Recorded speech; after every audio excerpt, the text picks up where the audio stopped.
नाशिकच्या भीमाबाई जोंधळे या आजींनी पुस्तकाचं हॉटेल हा अभिनव उपक्रम राबवला आहे।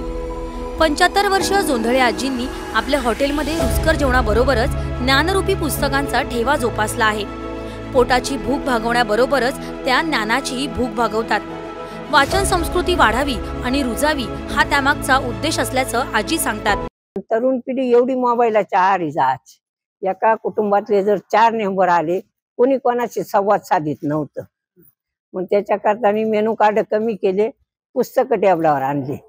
असे संदेश देईल, आपण जर हातात पुस्तक घेतलं तर मुलगा पुस्तक घेईल।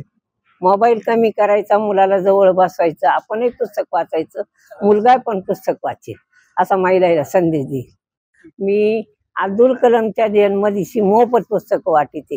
डोळे जेवण असं मोफत पुस्तक, लग्नाचा वाढदिवस असं मोफत पुस्तक, डॉक्टरचं येटुकेदर असं मोफत पुस्तक, महिलाची विषय असली तरी मोफत पुस्तक, असे मी पुस्तकाची ज्ञानाची शिदोरी प्रत्येक जणाला कार्यक्रम असो वाटीचे तुम्हाला सांग। या हॉटेलमध्ये बसल्यानंतर वाचनालयात बसलो आहोत की काय अशी भावना ग्राहकांना येते। हॉटेलमध्ये प्रत्येक टेबलवर मेनू कार्ड सोबत पुस्तक वाचनाचा आनंद ग्राहकांना घेता येतो।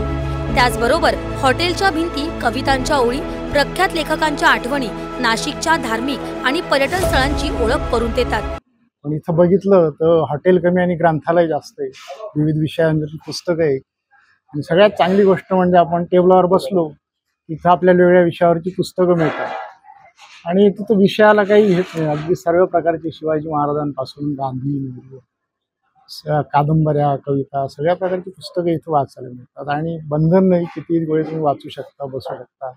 एक छान उपक्रम वाटला इथं आणि चांगली सेवा।